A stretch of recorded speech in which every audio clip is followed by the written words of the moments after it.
This is the all-new Brackett Show. Brackett Show.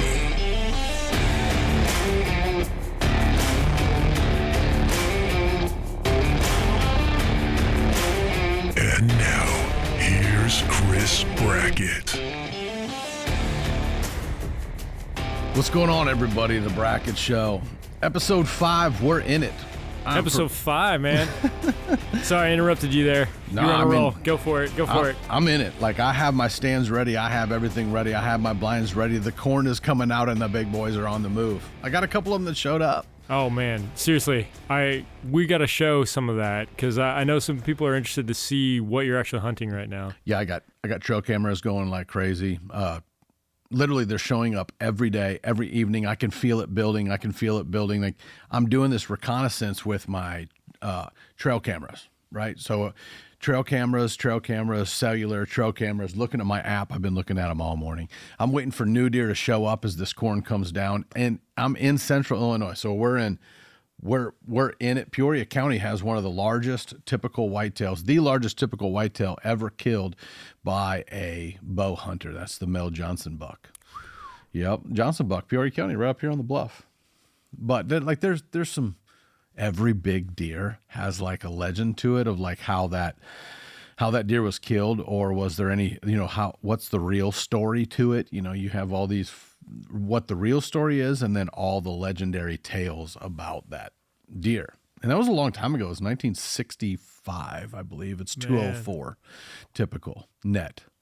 But I think nets are for fish. Nets are for fish. I don't care about the nets. I care about gross. How many inches did that animal grow over its lifetime or that year? And whitetails are just cool, man. Their antlers are just cool. But this is the Brackett Show, and this is where we answer questions from the followers, consumers, clients, friends, family, anyone wanting to know anything. I just say, like the old days of arrow affliction, ain't nothing safe. You can ask me anything. I don't really have a lot to hide. All right, man. It sounds like you're amped up, but I could still use a wake-up call. Yep, always need a wake-up call. Wakey, wakey, wakey. Wake up. That was my turkey for this morning. Ooh, that was good. I feel awake now. That one was for Case, my buddy Case up there in Plano, Illinois. He's probably listening with his dad, Royce. They're some of my best friends, and they're like, I talk to them every night. And so that was a shout out to Case and Henry and Royce and Jordan. So, all right, first wake up call is brought to you by Hunting Day Coffee. This one says, how good and pleasant it is when God's people live together in unity. Psalms 133:1, and that is brought to you by the Hunting Day Coffee Company. All right, here's the question. Hey, Chris, John, calling to ask you this. What are the 3 biggest mistakes you think bow hunters make, and the 3 tips that you would give to someone to become a better bow hunter? Always love hearing your advice. Look forward to hearing your answer. Have a wonderful day. Archery question. Ooh. I love archery questions, especially from that gentleman. That one is truly a great guy, done a lot for the archery industry. John Brown, PSC, shout out. So he's in Iowa. He's hunting big deer. But archery question, so let me get this straight, Chris. He asked what, like 3 tips, 3 mistakes? 3 mistakes and then 3 tips. Okay. Yeah, so 3 and 3. So we could do 3 and 3. All right. First and foremost, rangefinder. I think unless you're a human rangefinder and you shoot ASA tournaments and you walk around every day ranging and then ranging with your rangefinder, I think that's one of the biggest mistakes, and probably one of the biggest tips is to carry your rangefinder around throughout the off season and always be ranging everything. If you got kids running around, it's kind of fun to go like, I think he's 20 yards. I think he's 30 yards. And you can have fun with it because you're probably sitting at a baseball game and you're probably watching your kid and you're like, oh my gosh, this is like day 5, So always be ranging things all year. I think that's a really big deal. Really good rangefinder. There's a lot of crappy ones out there. I buy a Loophole. I think it's a 1400. I want to know the angle. I want to know the range. So rangefinder is number 1 mistake. People don't have a good rangefinder and they don't know ranges. And then the tip is to always carry one around, even when you're just having fun. and guess stuff and then range it. Make it fun with your kids because you're trying to teach them too. All right. So the mistake is to not use a rangefinder. Or not use a really good one. Okay. I mean, you spend all this time and money and passion and love and whatever, and you get there in the moment and you don't know the range down to 28 and a half. 28 and a half is a big difference than 34. And that arrow is you owe it to the animal to hit exactly where you're aiming. If you know the range, the rest should be, memory. Sure. So like your Amazon special, like $5 rangefinder, no. They make them. Yeah. They make them where you can't see like mine lights up LED. They make a lot that are just black on a little, viewfinder. There are calibers. And so if I said anything, for your wife to get you for Christmas is upgrade that rangefinder. That's the tip. All right. Number 2. So I think that was number 3. So let's go to number 3. So the biggest thing is on the bottom, and I'm going to kind of okay. Working so backwards. Third most important. Now third second. most important. Yeah. Second is to find the people around you that are the best shooters. There's a lot of guys that are very technical with arrows that would love for you to call them. Love, like when they're in their little archery in their garage and they've learned stuff throughout the years, look to those guys that have been shooting archery for a long time. They know they've been shooting XX75 aluminum big tree trunks back when the bows went 200 feet to second. And now the bows have come so far. Really find a group of people that can up your game because your equipment needs to be spot on. So I would say look for advice. I don't think people ask for advice and really get into archery like they should because there's a lot. What a great community. The most fun I ever had was shooting ASA professionally. I was a paid shooter shooting the pro circuit, and the greatest people in the world and the most giving people in the world with education were these bow geeks and these bow junkies and these bow nerds. And gosh, they just love to teach people. They're just begging for you to ask them. They really are. Yeah. Ask them. And you know what? They're not always right. But they do know, like if you took a little bit from a lot of people, you can make a pretty good something, right? So, and I think so that's the downfall, and that is even the biggest tip I got. Okay. Is pros, professionals that have studied their craft. There's a lot around. Have we done 2 or 3? That's 2. Okay. Yep. And then Number 1. We got to go for the most failed. The biggest archery, failure. Don't do this. Deal is probably to just get your bow out the day before the season. I think the biggest failure is to not shoot it sometime in the middle of the year, not check over your strings, not keep, so maintenance, right? You need bow wax, but bow wax is cheap. Make sure your strings are waxed. Make sure that you're looking it over. Make sure that there's no, so like a bow string has to do with one long strand over and over, making one strand of string over and over, making lots of them bound up. And so if a razor blade or a rock or a something just cuts one of them, it will stretch and everything will be off. And I think we owe it to ourselves. We owe it to the animal to just really look at the maintenance. So even if you do pull that bow out right before the season and throw a couple arrows, you owe it to do more than that. So I would say that was the number 1 failure is just know your equipment. You don't need a bow every single year, but you need to know that the maintenance is up on everything. And another one of those things to me is I make sure that everything is tightened down before I go to the field. And in part of that maintenance is during the season, have a bag target out back with 3 arrows with field points on them and shoot that sucker before you go out in the evening. All right, man. Stretch those muscles and get that muscle memory with that sight and shoot a couple arrows every time you go hunting. Right, dude, no big deal. Carry a little bitty, they make little bitty targets in your truck. Shoot at 10, 15 yards when you get outside the truck before you go hunt in the evening. That's my number 1 tip. All right. Well, that's your wake up call. So wake up, get your bow. Make sure you didn't wait till now to get your bow out. Mm-hmm. Because the big boys are showing up, dude. The big boys are showing up.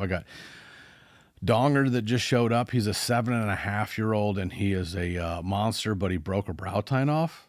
And then I have another deer I call Diamond. He's like an 8x8.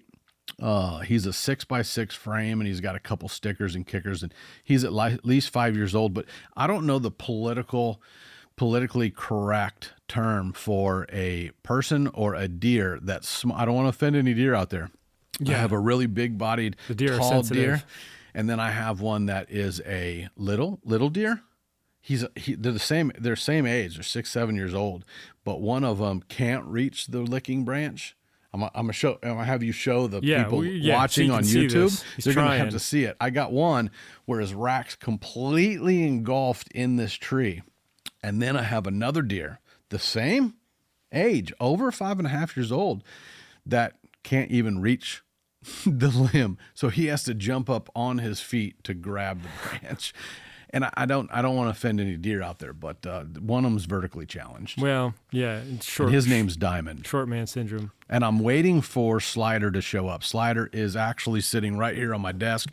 Those of you watching on YouTube, Slider is a savage beast, big giant 10-pointer with a kicker.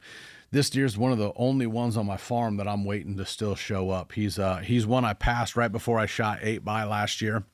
And dude, when he shows up, he is just going to be one of those dreamy, big caged basket rack 160 animals, And I want to get into that later, like scoring and like what I think. And I think it's time on episode 5 is to jump in and we got to get into it. Yeah. And then kind of just go on a Chris Brackett rant about deer season. So we'll wait till the end. Okay. Because I'll probably be pretty fired We'll get to up. that. Yeah. You're just getting amped up. Okay. So while we're at it, maybe you can answer this question. Hey, Chris. My name's Cam. I'm from New York. I was wondering what you think of the October Lull. Is that a Good thing? one. All right. It's a good one. October Lull. October Lull. All right. October Lull does not exist. What? The October Lull doesn't exist. You know what does exist? Hot weather with big, fat, omnivore, fat, huge animals that don't like to move when it's 80 degrees. That's what it comes down to. So the October lull that we've all heard about and read in the books as we were growing up in the magazines and whatever, October lull, no, man, you got like a noise or anything like that. It does not exist. Here's what exists. Lots of food in and around the, like when you get green sprouts, like there's all these little conditions. You get a big rain on an area that is down maybe in the creeks and what happens when you get rain in your yard? While it's 60, 70, 80 degrees, cool season grasses and buds, they all grow a little bit. So those deer don't have to travel very far because they're browsers. So those deer can spend 5, 6, 7 days falling in that October lull. And all they got to do is eat acorns and eat greens, and they're fat. I'm a big dude. I don't even like it when it's 80 degrees. Yeah. So October lull is basically like middle-aged man July. Right. That's right. That is we don't call Illinois. that the July lull for middle-aged man. Yeah, like you don't go like I don't play golf in July, man, unless you get one of those cold fronts. But literally, big dudes going out in July in Illinois or down in the South, sweating out your shirt. Yeah, dude, you just don't do it. So that's really what the October lull is. If you're not seeing that deer on your property on cameras or in person, somebody is. I'm just letting you know. If that deer is not on your property and you've got your cameras set up and everything's left alone, somebody's seeing that deer, okay? Because he didn't just disappear. There is no lull. What there really is a bar crawl. So deer have a bar crawl. They like to party. The big bucks like to go to only the legit parties. We won't talk about P. Diddy parties, but we're talking about the big boys are on their feet looking for like... in the music festivals, did they used to, you guys, what was the Super Bowl of music in your world? Or Super Bowl of music? I don't know. I mean, like when you would play music, yeah. Like we have summer stock or what's the summer Summer camp? Yes, summer camp here in Peoria. Which they had their last one. Okay, so that was, everybody looked forward to going there. We've had everybody, like 3-day festival.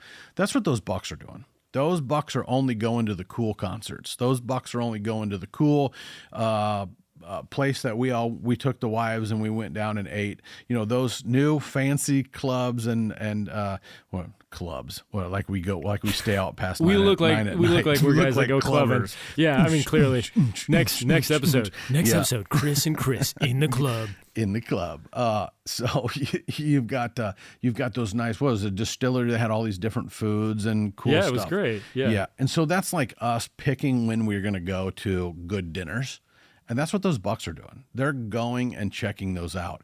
Their only job in October is to strut their muscles and pee in scrapes and mark their territory and fight. That's literally all they do all October. And while they're doing that, they're eating and they're bulking. That's all they're doing.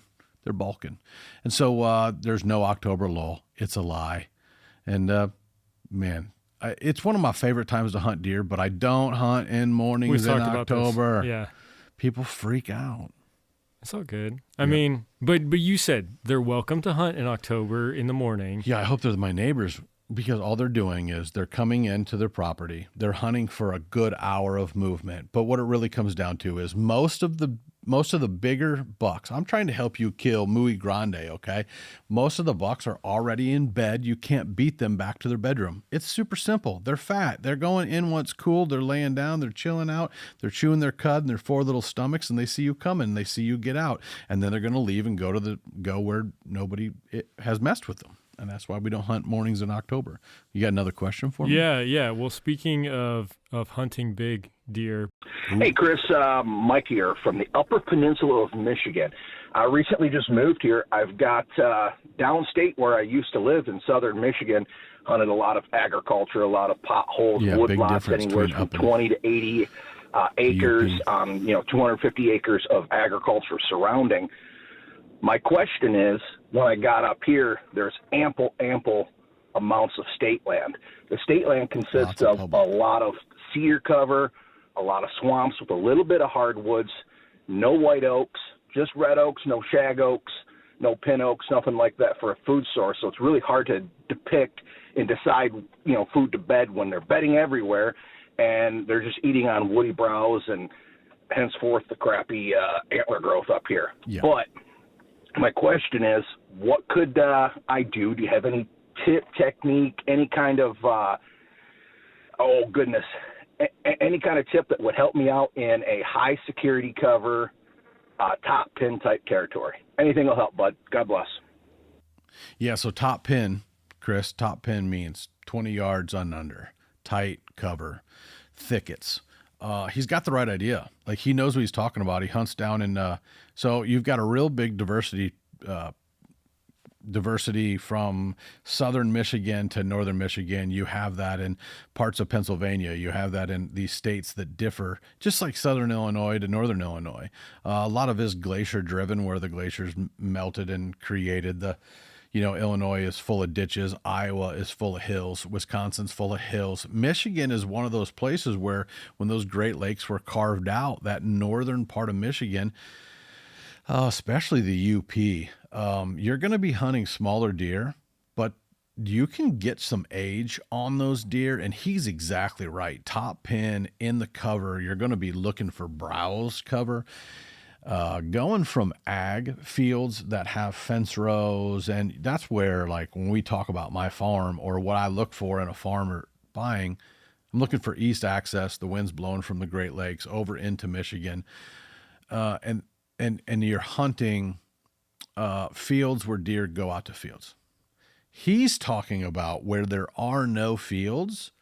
There's the only kind of open area that I feel that these whitetails have in northern Michigan are these swampy, muskeg little openings where trees don't really grow because they can't grow in water.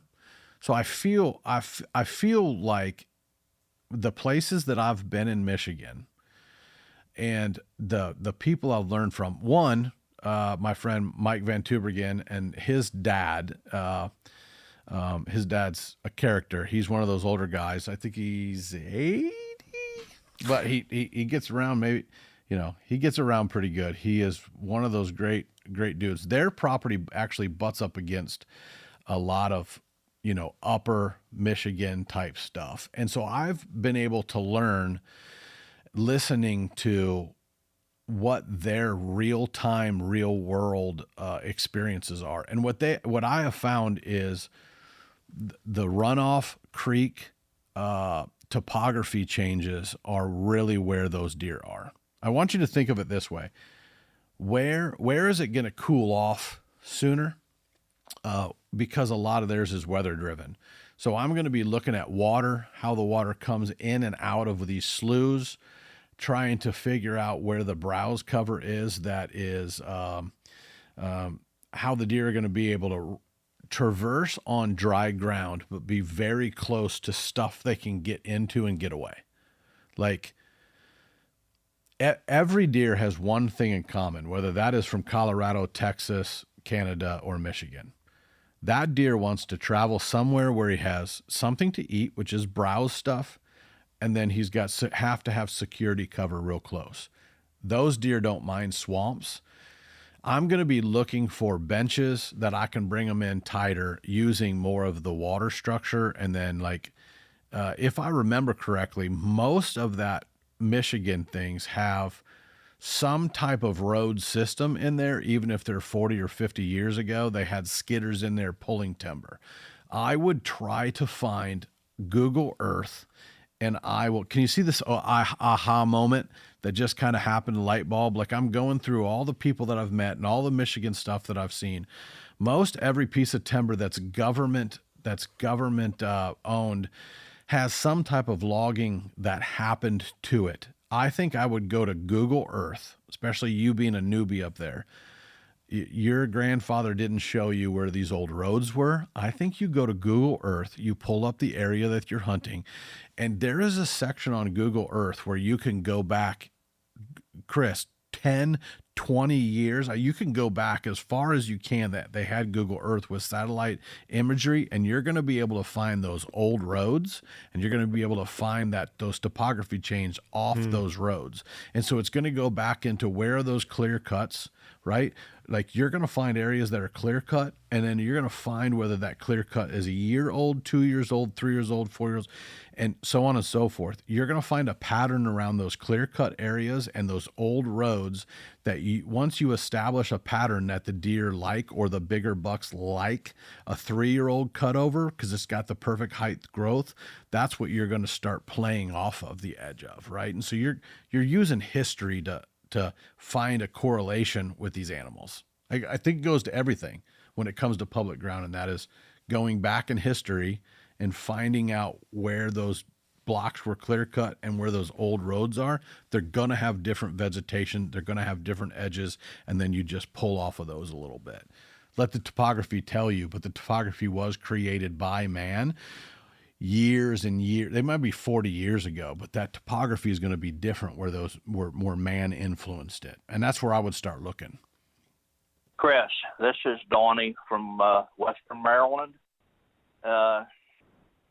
I've been baiting deer with corn for many years, and just wondering, it's on about 30 acres. They got some big deer up there.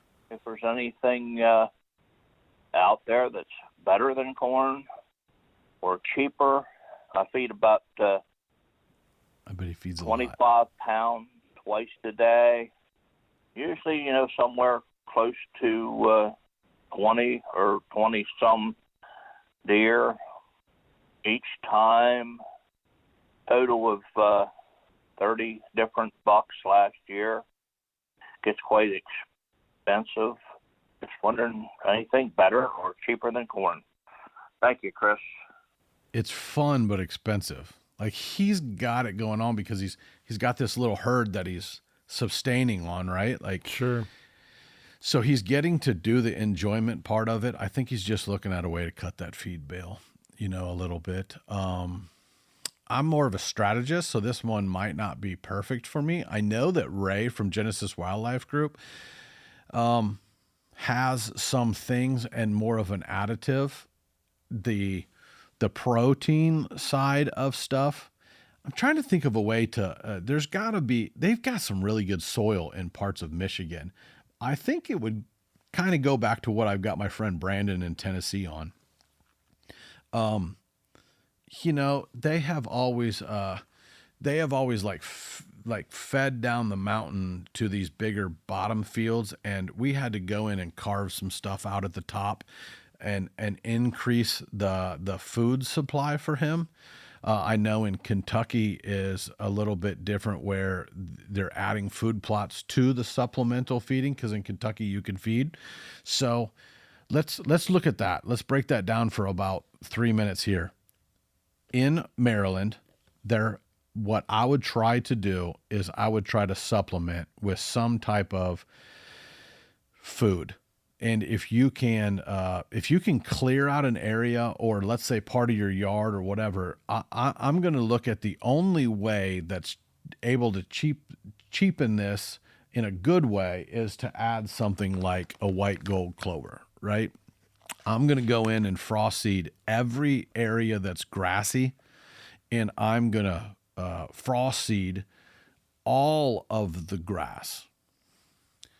Anyone that's familiar with horses knows that you have kind of two types of hay. You have this alfalfa, that's straight alfalfa. It's really, really rich. But a lot of times they'll take alfalfa and clover and add it to all the grasses. So what I would say here in this case, the best way is to try to feed them something different with the feed. And what that means is to kind of distract from just feeding. And it may help you cut your feed bill, and that would be to buy a bunch of good clover. Like this Clover Rush is great. It's a mix, and it's got big giant leaves, and it produces a lot. You can go in, and everywhere where there's grass, along the driveway, along your yard, around your access in and out roads, wherever you have green grass growing, you could mow that and then frost seed clover into it. And now it's going to become 50-50 clover and 50-50 grasses. And now those deer are going to seek out a lot more areas to feed. And I think it's going to help you. I don't have a solution for you on a cheaper way to feed corn, but you can look at some things like adding to that corn, maybe some filler. Sunflowers are pretty cheap. And there's oats and there's some other stuff. I would experiment with different seeds and different volume to where maybe you can sustain them longer. But I think you got a good problem. It's a first-class problem. Yeah, he's like, oh, man, I got too many deer. Yeah, I'm trying to feed them. Keeping them fed. I just think you take a lot of clover, and I think you frost seed clover in and around all your grass areas and give them more stuff to more forage on. Maybe drop some trees, too. You could get some budding out of some trees that are hinge cut, not for the purpose of anything, but adding some stumps where the deer get to browse more, and spread them out a little bit. So I think that's the only way to go. All right. Here's someone who's getting ready to go out and hunt.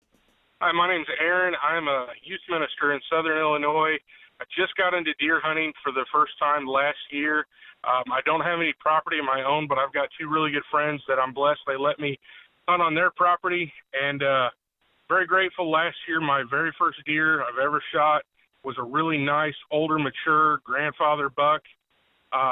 I didn't shoot him because I was waiting for the perfect deer. I shot him because he was the first deer that walked straight towards me without any regard for his own health and safety.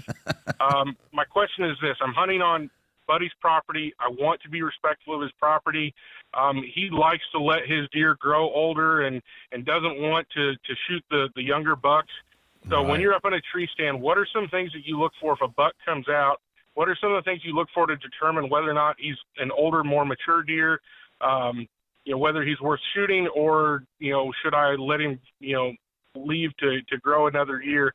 What are some things that you look for? I've watched some videos and stuff and, seen trail camera pictures, but up in a tree stand is just a different perspective and it's a different thing. So and time of year. If you'd give me some tips on that, I'd appreciate it. Thanks. Okay, I got a couple things here. I'm going to write them down for me to remember so I can tell you correctly. First off, yeah, what a blessing. To have a couple people that'll let you hunt, that's a big deal. Well, they're kind of giving back because you got a stressful job as a pastor, they know that you need and a youth pastor at that. And I can't. I could do it like once a week. I don't think I could do it any more than that. But, yeah, so he's got a couple places. He wants to respect the land and the landowners and the permission. Well, first off, Southern Illinois is going to used to be one of the greatest places in the planet. We have Shawnee Forest. So here's what I can tell you. One, go explore Shawnee Forest and be able to go and you don't have to worry about what you shoot. You can kind of go out and explore and, that's what public land's for, man. Public land is for people to go learn and experience. And, that's the reason that we have the public ground. So one, there's going to be a lot of public ground around you. Go explore, go learn, and just go find deer that you don't have to have. It's really nice to not have rules. Like when you're hunting with him, I'm sure you take it more serious and you want him to be respectful.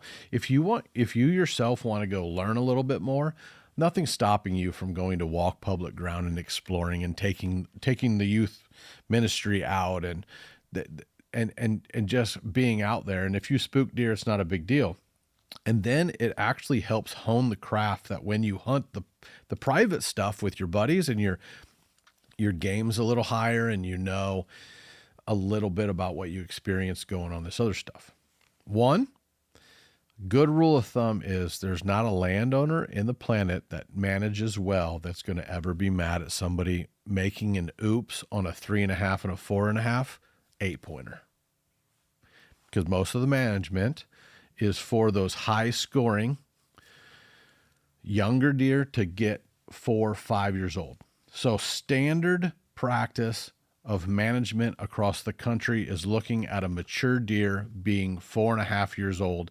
And right now I'm going to have Chris put in over our voices here a couple pictures of 4-year-old deer. 4-year-old deer looks like a high school football coach.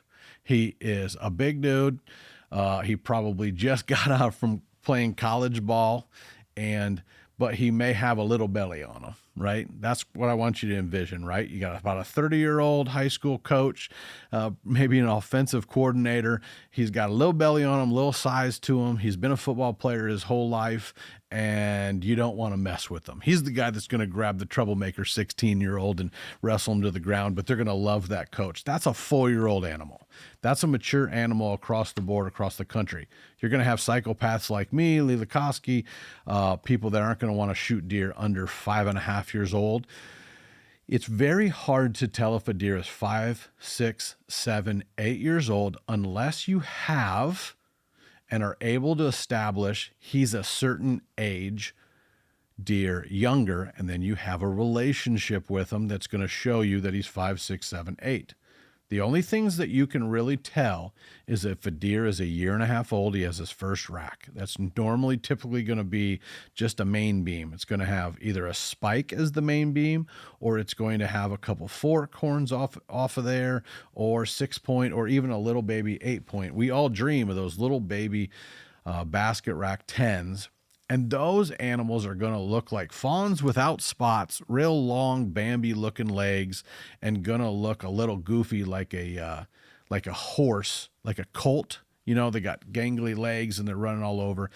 Those are going to be your 1.5 years olds. You're really going to be able to tell the size different, very skinny and tiny. And their rack and their pedicle size, which is the base of their antler, they're just going to be really skinny little guys with no big neck. Now, a 2-year-old animal is going to have, they're just going to have this little saunter to them. They've been fighting all their other 1.5-year-old buddies for an entire year. They kind of get fired up. They're the number one deer that I think hit a lot of scrapes and a lot of rubs in the woods. You're going to find a lot of them. They normally have a little basket rack, normally an 8-pointer or a 10-pointer. really their neck isn't getting big yet. They're still kind of more look like a, I don't, they're just really light on their feet still, but you know, they're not a teeny tiny 1.5 year old. That's a 2-year-old.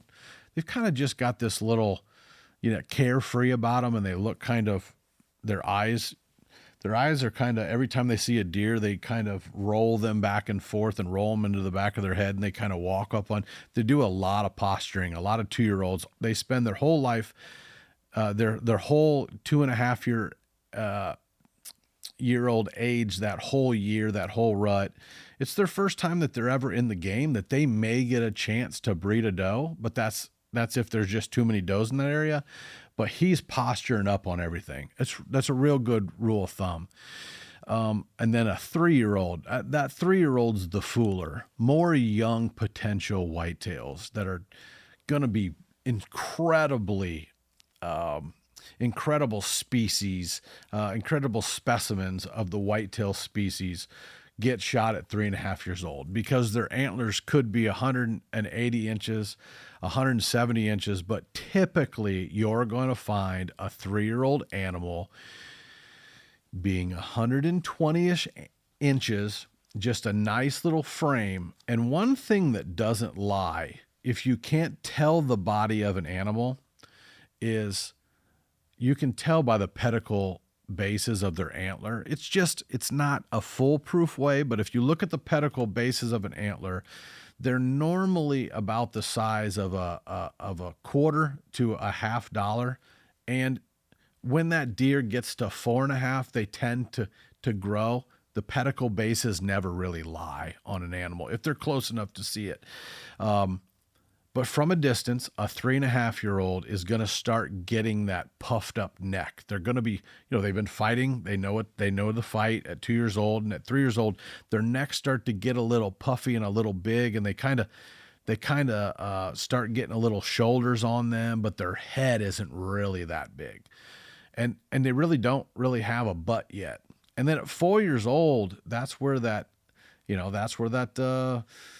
assistant high school coach, football coach looks like it. He's just got a little bit of a belly. He's just super solid. It looks like no other deer in the field wants to mess with him. And he kind of throws around the other animals.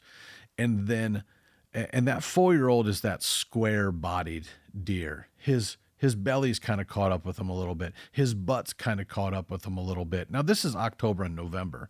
About November 10th or 12th, you're going to watch the body weight of a 3.5-year-old and 2.5-year-old drop off by 40 or 50 pounds. They're going to lose that much muscle mass. And so you got to tell the different time of year. But the number one advice, if you're on somebody's property and your goal is to shoot a 4.5-year-old or older deer, and you have kind of what we call a tweener, and he's 3.5 or 4, if he's 8 points, framed up 8 points, and you shoot him and he makes you happy, your friends are not going to be upset at that. It's only when you have this 10-pointer that you're like, I don't know if he's 3.5 or 4. The honest answer for everybody is you have to watch lots of deer. You just have to watch lots of deer. And if you start figuring out their mannerisms and how their bodies look and whatever, to me, I go back to that antler size. If he's an 8-pointer and he's 3.5, oops, that's never going to be a mistake that somebody's mad at. But it really just comes down to a bulky deer, a big bulky deer is that 4-year-old pictures that we just showed you, where he's kind of just squared off. I've got a great one that I'm going to show you right now. It's a video and a picture of a beautiful 10-pointer. This deer's 153 inches. He's a beautiful 10-pointer. I don't know anyone in the world that would pass him up except for me and my crew, or a big buck guy that only shoots 5-year-old older. No matter if this deer shows up, I won't let anybody shoot him, and I won't shoot him. But this is a perfect example. We're going to play it over and over. This 10-pointer is going to be a super mega giant if he makes it to 5-6 years old, and he is just a squared off body. His rack's beautiful, and he's 4 years old. But this deer has potential. If you can look at a deer like that and go, he can get bigger, then he probably needs to. But if he's an 8-pointer, you kill him, because who cares? Your buddy's not going to be mad. Hopefully that helps. And hopefully these videos and these visuals help, because from that same scrape, we've also showed you the shorty, the vertically challenged buck. That's 5 or 6. He's squared up, but you can definitely tell that 6 and 7-year-old deer like the donger, because he's just large and in charge and missing a brow tine. So he's already been fighting somebody else. So yeah, well, so we were showing some of that. I mean, that's on your property. So I know people are probably interested. I'm interested. Like, as you are looking to hunt this season, where are you hunting? Because I know you've got more than one property. And how are you deciding where you go? And how are you deciding, like, okay, this deer's big enough? Or I know there was a little bit of, I don't know, some people were getting in their feelings a little bit online when you were saying it was, it was a mega buck, it was a giant out there, and they're like, oh, that's not big. So how are you kind of making those decisions as you go?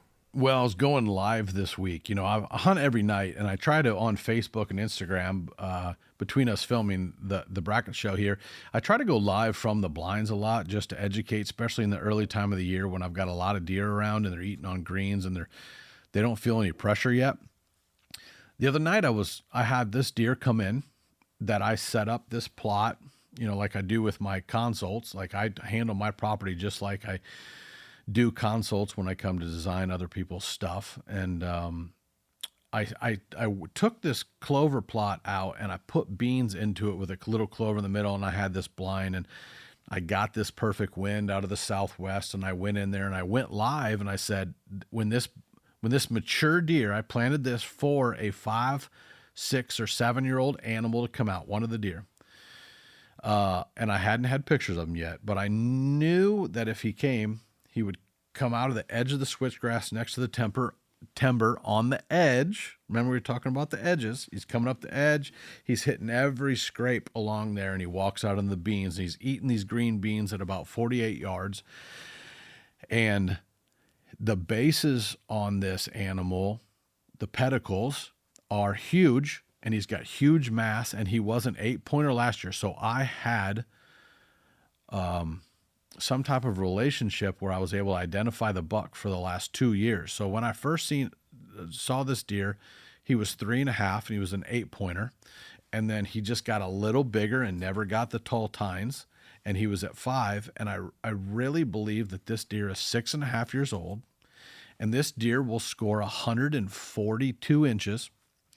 And to me, any deer that makes it to 5.5 years old in the country is a giant. And I think that's a misconception to a lot of people, because everyone I know that deer hunts, whether they tell you they just hunt for meat or not, their dream is to kill 160-inch whitetail buck deer. They don't care if it's 1.5 years old, and they don't care if it's 10.5 years old. They're not into age before beauty. And I know it gets confusing when I say age before beauty, being that I love 5.5-year-old animals or up. And that's the only thing that I'm going to kill or going to hunt after is a 5.5-year-old or older deer. But I want age and beauty, Chris. I want age. It all. I want it all. Why not? I hunt 100 days a year, and I'm going to squeeze every bit of juice out of my season. Well, and you got your own property, right? Like, you're working toward this. It's not like you just have one shot at it. Yep. And it's early in the season, right? So I set up to outsmart a mature deer, a giant, if you will, 5.5 or older. And when I saw him coming, this deer that we're going to put up here, this 9-pointer, with the big mass and the sharp, short tines, it's a 142-inch animal is my guess. And he is, to me, a giant, because he's old. And he's awesome, and we outsmarted him, and I got to see him. And while he's walking at 19-inch spread coming at me through the CRP grass, he's a giant. Everything's a giant when they're walking at you like that. Like, it's awesome, dude. So he's a giant. He's awesome. So are you going after that deer?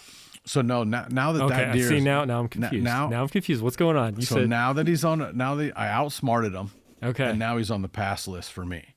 But I am going to, hopefully my neighbors get him.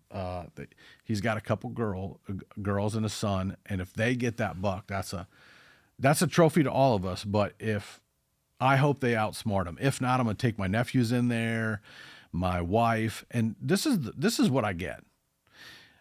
I get some people that go, absolutely, he's a giant. I agree. Can I go kill him?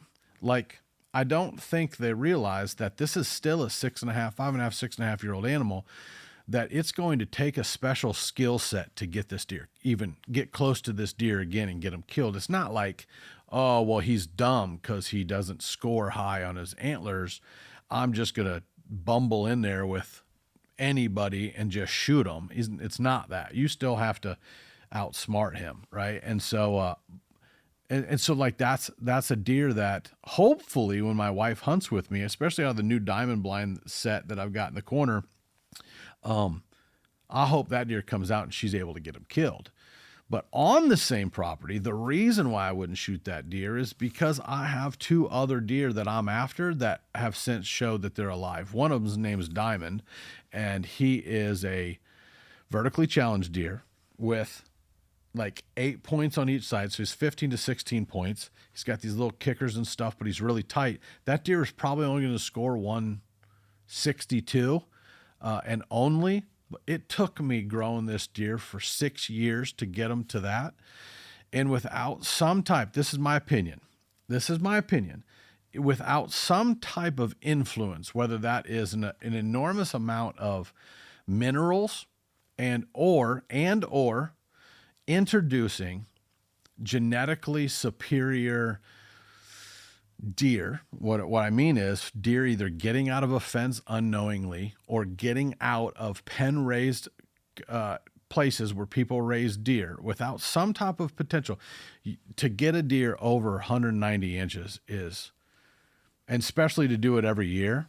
It's not about the food and it's not about the property. And people can say, well, it's about the genetics in the area. I don't believe that's true, and people can argue with me all over, but I believe that there are a lot more animals getting out of fences and enclosures that aren't maybe done on purpose, but I know that they get out. Anyone that raises cows, even 5 or 6 cows, those cows are going to get out once in a while. Not your fault, but they're going to get out, and they're a cow, let alone a wildly crazy, little doe or animal that gets out. That all of a sudden influences the wild deer breeding genetics. It just does. And so you're seeing that out there. Because I have a deer right now that's 7.5 years old. His name's Dong. His antler is right here behind us. He's an absolute giant. Let me get this antler. All right, I'm going to narrate for those who are listening right now. Chris is making his way back to the shelves. Oh, he's got 2 sets of antlers. He brings them to the table. This is Dong right here. I don't want to break my little cup here, but let me put my headphones back on. But this is an incredible story of a 7.5-year-old animal that I grew on my own property, and we have right now video of this deer right now that he grew this 4th point out. And so this time's this long, this time's this long. It doesn't have the mass up here, but this 4 is actually taller. And then he's got a big brow tine. And so this is the deer I'm after. That's Donger. He's a 7.5-year-old giant Illinois deer raised on my own property. We can't put mineral out in Illinois. You can't even spill salt off your fries in Illinois. So you can't influence the deer population unless it's just in planting beans and corn and clover and minerals in just the food you plant. So this is the guy we're after. This is the video of him jumping up, putting his antlers in the tree, him walking, and he's missing his other brow tine. And he's a giant 9-footer. He's going to score in the 60s. He might make 170, but probably not with a broken brow tine. And so this is one of the other deer I'm after. So have you only seen him on like your trail cams? Only camera. Okay. So you haven't seen him out there yet. So last year when I tagged out on November 3rd, the deer actually, this deer and all the other big bucks, they had a safe haven from November 3rd till January 14th. And all they did was eat all my food and hang out on my property and, evade predators and evade neighbors from getting killed. And so now, this is the goal, is to grow a deer this big and then be able to chase them at an older age. So what you're saying is he's in trouble. I hope he's in trouble. I hope he's in trouble by me, but I got his number. I think if I made a prediction on the 15th, 16th, or 17th, I will have an opportunity at this deer or one of the other deer that are on my farm. I truly believe it. If we're getting the weather, we're getting the north winds. I have my diamond blinds set up in one location, and then 3 other blinds right there, all on food. And I think they're just going to be froggy. I'm not going to hunt in the morning. And I'm going to get in there at noon, 1 o'clock, and I'm going to be on this deer right here. And my prediction is that I get a crack at dong or diamond within those 3 days. And while I'm hunting these deer, if I see the 9-pointer, or if I see the 7 that turned 8, he's 6 or 7 years old. They'll get a pass. And so many people wonder why I would pass these deer that I have the age on them, and they're 5, 6, 7-year-old deer. Why would I pass them? And the reason why I would pass them is because I want the age and the beauty, and I get to hunt every day, and I get to hunt a lot more than everybody else. And I enjoy the patience that it takes to get close to a big deer like this, But like I have, let's see, I have my Clinton property. I have 22 acres I hunt with my best friend and hunting buddy, Kirk. We have a 30 that we hunt together. We have about a 500-acre lease that we have that has really big deer on it, but it's standing corn. I don't even have a shooter deer there. But I have a ton of older deer walking around that if I owned it, I would be taking a lot of people trying to take these 8-pointers off this ground. But when you don't control it on a lease and you're numbered by how many bucks you can take, that's where the high grading of a higher scoring whitetail comes into place. Like your neighbors or somebody that's hunting that, that isn't on that property, if a big 8-pointer comes by, they may pass it. But if a nice 10-pointer comes by, they'll shoot that 10-pointer over that older 8-pointer.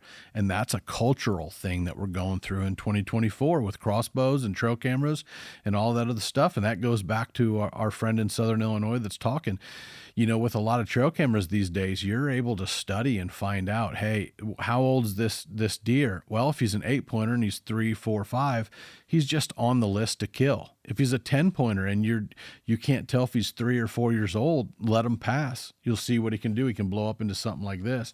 And then you have deer that are like this deer. This is Big Chungus. This deer has 1, 2, 3, 4, 5, 6, 7, 8, 9, 10, 11, 12. 12 on one side, typical deer with some trash. And this deer we have been after, and this deer just doesn't show up very often. And we're waiting for him to show up. He's going to be a 6 or 7-year-old deer. And this deer right here could be my first 200-inch whitetail if I'm able to see him and find him and kill him. Okay, so if you've been listening, and so we can come back to this maybe in a future episode. Okay, so name the deer that as of now, because another one could come, you never know, but as of now, the deer that you are going after and you're hoping that you get one of them this season. The number one hit list deer that I am after is Long Duck Dong, the donger. Okay. He is a giant 9-pointer with a broke brow on his right antler. And you said you might be able to get him on what days, hopefully? Well, this deer is, if you split my property in half, this deer does about a 2-mile circle in his area. He doesn't like to go south. He only hangs on my north side of my property. So I have about 3 or 4 spots that I can get on this deer. And the harder my neighbors hunt, the more this deer stays on me. So my guess is he's going out to the corn. The corn's been getting ripped out the last couple days. This deer's going to make a big swing up north. And then when everybody hunts this next week, if they don't get him shot, he's going to push and be on me, which will set up Monday, Tuesday, Wednesday, Thursday. With the full moon and the cold snap for me to outsmart this guy on. Actually, one of them is on my clover rush plot, in the middle of my switchgrass, and then the other one is a combination of soybeans, greens, and corn, where he's going to come and he's going to be marking his territory. I think I should get a 37 to 40-year-old yard shot at him. But I've got to get the weather and I've got to get the wind, which is the wind's going to be out of the west. If this front's going to come from this northwest as a cold front and it drops, and I don't know what the pressure is going to be, but I've got 2 out of the 3. I've got the weather and I've got the vampire walk before the full moon. But I mean, the lowdown, the lowdown is right here is Slider. And Slider is very distinct deer. I've got 2 deer that look the same. One of them is 3 years old, and then this deer was 5 last year. And I'm still waiting to see if Slider survived.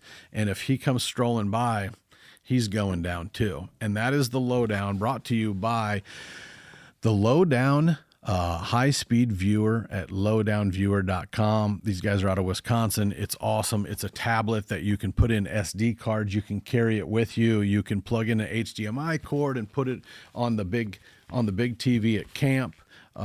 This is not your normal viewer. This is for, the first class guys that want the speed and want the 4K and want to be able to touch screen and save to a bigger card. Right now I have a big card in here, 125 gigger, 128 gig, that's high speed, and I dump all my cards to this in the field, put my card back in my camera, and get out of there. Even you guys that have trail cameras that are cellular, the cellular still take pictures while it's sending, so you need to double check your cards on a trail cam viewer like this.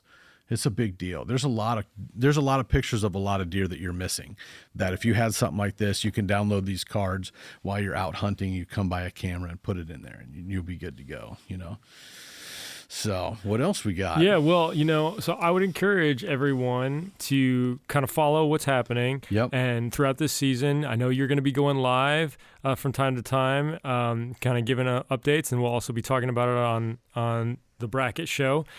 So check that out, and we'll be showing as many photos and videos as we can as you see those deer out there. Mm-hmm. And also, if you want to be part of the show, because we're excited to have you part of the show. We can't do the show without you. We could, but it would not be nearly as much fun. So we want you to be part of the show. So please call the landline, and that number to call is 309-761 LAND. That's 5263. You're looking at 309-761 5263. Leave us a message. Ask questions. Ain't nothing safe. Ask me whatever you want about life, about my life, my walk with God, the fact that I'm mad and I'm human and I fail and I've stumbled, and how I get through that, how Chris gets through that. But we're all living in it. Life is hard, man. And if you can't believe that and you want to know how life can be harder, listen to episode 3. It's where we talk about my testimony and what happened to me and hunting and idolizing deer and things like that. I think there's a lot of people idolizing deer as the season approaches that really should check where they're at, where their heart is, and what they're doing with their family. Like I've got a page full of deer here. We got Slider, we got Diamond, we got Weirdo, we got Split 2, Donger, Big Chungus, and Big Molasses that we're going to name one. We're going to name one. A big slow one. Big slow Molasses. One. Big Molasses. And, there's a lot of stuff. I have an update. Okay. Besides the breaking news of the cold front and the full moon being the 15th, 16th, 17th, you better be in the woods. I was freaking out on episode 3 about why God made poison ivy and poison oak, and I didn't know. I was told from my friend Travis. Oh, okay, Travis. Lay it on. Travis is into cows and horses, and he says it is a natural dewormer for big ungulate animals like cows and things, which would probably mean deer and probably mean elk. Now, he said if you ask science, that they wouldn't tell you it's true. But he says, as a cowboy from Texas, rodeo, he's never led me astray. He's never led us astray. He says that it is a natural dewormer. So keep the poison ivy around, keep the ungulates, which is an ungulate is a 4-legged furry mammal, like a deer or a cow or a horse. right? So that was my fact at 11:30 last night. My friend Travis was listening to the pod and listening to the show, and then sent, that's why, poison ivy.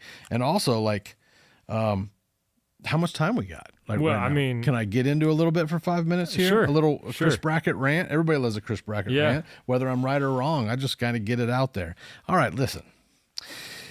There are things that stick in my craw, and is craw the right word? Craw? Sure. Stick in my craw. I was listening to the Hunter podcast, and the Hunter podcast has lots of guests on there. I was a guest on there, and if you ever want to hear my story of falling for grace and what really happened with the second deer I shot and the third deer I shot and the Indiana deer, they've got a great podcast that I spilled all on there. But the other day I'm listening to Jeremy and Jared, and they had one of my friends, Spook Span, on it. Spook's been in trouble too, and they talk about that. But one of the things that this guy talks about is there are people out there in the world, Don Higgins, Lee Ellis, Spook Span, and a handful of other people that, believe it or not, Chris, they are so addicted to big giant deer that they, Spook says, I have a problem. Don't emulate me, but Spook will go find a 200-inch, let's say that big chungus deer back there. If I had that deer, Spook is actively searching across the country using many forms and communication. This podcast was great, but Spook isn't hiding it. He is very much in touch with, he's killed over 20 200-inch animals, and he searches and scours the country for opportunities at these once in a lifetime 200-inch, 180 to 200, 260-inch, 260-inch deer. It pays for the opportunity, like a lease, to go hunt on that property. 20 grand, 10 grand. The most he ever paid was $30,000. And for perspective, one deer. What would you normally consider like a big buck? Oh, like any deer over 155 and has mass and is 5 years old is a big deer to me. Yeah, so 150, 155, and they're talking over 200. Yeah, these are 200-inch whitetail. And he lives in Tennessee, and these guys this is their jam. Their jam isn't to grow a deer on their own Illinois property with only on their property to grow this deer and shoot this deer. Most of these guys are chasing giants. Don has a podcast about it. Spook Nation has, Size Matter. Lee Ellis is going and paying people. And these guys allegedly, except for Spook says this is happening, but allegedly everything has a price tag on it. Well, I don't agree with that. Like, it's one thing. So it's a really crazy topic. I would love people to call in or hit me up, because it's something that I have wrestled with, is that, like, would I give up if I had a 200-inch deer? Would I sell that deer, sell the opportunity at that deer? And how does it differ from an outfitter? Right. And so, like, do you get $10,000 to hunt the deer? And if you kill the deer, you get another 10. I know that is happening. So if you got a 200-inch deer out there, my friend Spookspan would love to go after it and match his wits. That is not my style.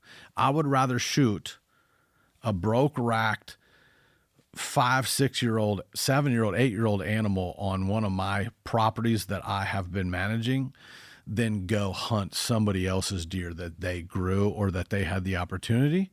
And so I have this wrestling that's been stuck in my craw. Like, I love the fact that Spook's so open about it, and he has been. He's like, I got a problem. Like, don't follow my lead. I want to shoot as many 200 inches as I can. But then you have people like the Chasing Giants guys. They've hunted all over the place after these big deer, and I also believe that on a piece of ground that I own. So for the last 20 years, I've hunted 1,000+ acres in Illinois, with the greatest food plots and the greatest food, with no mineral out and no captive deer that got loose that influenced the genetic pool whatsoever. I have shot 8-year-old deer and 9-year-old deer, and I've been letting deer go past their prime, just like Donger. Donger's past his prime. He went from 172-inch deer to probably 165-inch deer at 7.5 years old. I've let these deer go past their prime, believing in this crazy vision of growing a 200-inch deer. I truly believe in this world that these guys that I hunt with and that all my people listening right now are influenced by what's out there and what a 160-inch deer is. And I just don't think that they know the reality of what a 160-inch deer is. And I think a lot of people want to kill a 160-inch deer so bad that they would shoot a 1.5-year-old deer out there that scores 160 rather than waiting for them to hit full maturity and shooting a 160-inch deer. There's a big difference between a deer like this sitting on my desk and then a spindly deer that scores 160. And then how much influence in animals getting out of pens does it have? So let's take a person that raised whitetails and prolifically talks about raising whitetails for 20 years on his property, that still has the fences up and still uses the fences and does consults where he puts the fences up on all these properties that I have been on before in my life and figured out these deer and they didn't need messed up. And all of a sudden he's hired for a consult and puts these fences up on properties. How much is too much in influencing deer? How much is too much in not admitting that maybe in 20 years, some of your genetically superior doe fawns and things have got out of the pens, have got out of the fences? You can raise cows and horses and they get out all the time. You can't tell me that a wily, crazy deer doesn't want to get out of a pen, that a tree fell on the fence and they got out. Yeah, you may not have reported it. Yeah, you may not have done it on purpose, but there's no way you can tell me you're hunting the real world when there's other influences. And I've been all over the world and I've only seen one deer and he's 240 something inches. And he was on a property that I sold that butts up against a park that is an absolute mega giant deer. The deer also disappeared, and the deer was also 200 inches for several years, and people knew about him. But the actual number of deer over a true scoring gross 160-inch deer is something that is anomaly. It's not real. It is just not real. And so I need people to figure out in their brain what they're talking about. Are they talking about mass and big? Or are they talking about score and being a younger deer? They're not the same. And that's where we're so divided in this hunting community of what our goals are. My friend Joe is the same way. He wants to shoot a 160, whether it's a 1.5 year old or an 8-year-old deer. But you put a 145 or a 150 in front of him that's 5-6 years old, that is so hard to fool, and he won't shoot it because he wants a 160, even if it's a far less intelligent of an animal. It's because of this bar we set. We want to own that Corvette out there. We want to own that Hummer out there. I'm a 90s child, so you want to own that Hummer or whatever. But I just think that once you understand what you're comparing things to and the reality of what the real world is and whatever, and realize what I'm talking about is, I'm going to be the first to admit that I hope for a birthday present, Chris, that you break the law and you take a semi-truck full of 300-inch genetic whitetail does and happen to open the gate on my 100 acres or at my house. Please do it. Okay, for all who are listening, I will not be doing that. Oh, okay, if something happens, it was not me. So if by some coincidence, truly, anybody listening that wants to go drop off deer at my house, because I won't be. He doesn't break the law. I won't be breaking the law. That's why it's so funny, because of course you wouldn't do it, right? But if I blame one of my other friends, they might actually do it. But if I said for you to do it, you're like, what are you talking about? Now my youngest son, I could see him. He's up for an adventure. So oh, yeah.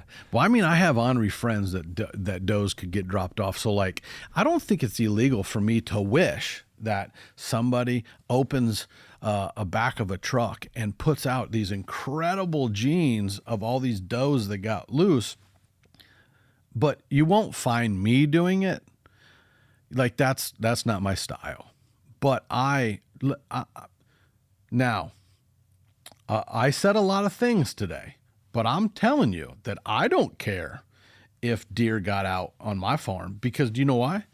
Oklahoma just passed a law where if you had 700-inch whitetails, and they make 500-inch whitetails, by the way, Oklahoma, if you did not know, this is one to grow on. In Oklahoma right now, my friend Matt Owens, and I'm going to have him on here tell us all about it. He has some aftershock mineral stuff you guys got to check out. It opens up the capillaries and all this stuff, all this.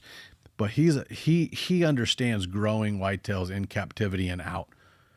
And I can tell you right now that we have talked in depth on the Hunter podcast and to Matt Owens and other people that they in Oklahoma have opened up releasing captive whitetails into the wild.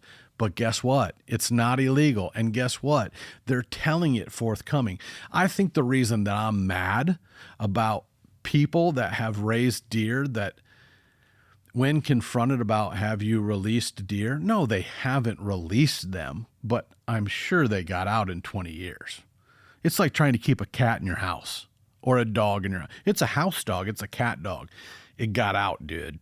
It got hit by a car. It got out at least once. Well, you're not getting a deer back in the fence. So that's all I'm saying. Let's have a little truth. Let's have a little reality. Let's have a little real world, because I ain't jealous of nobody else's buck. I got my own thing, killing my own deer on my own property, and I'm going to do my own thing, and I'm going to try to help people. But I got a problem, just like Elon Musk.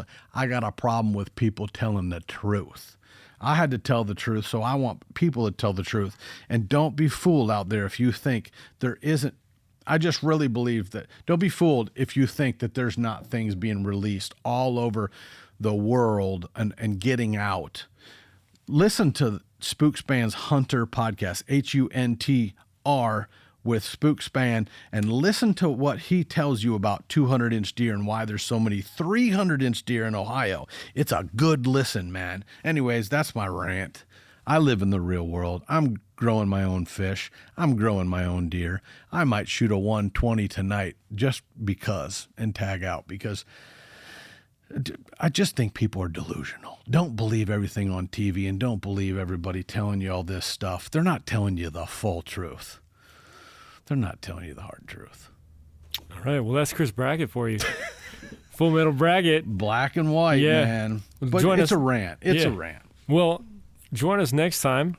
Who knows what Chris might be ranting about. And we look forward to seeing you next time on The Brackett Show. Call the landline. We need more questions. Over and out, y'all. Have fun. Shoot them in the liver. Shoot them in the back of the lung. Stay away from the shoulder.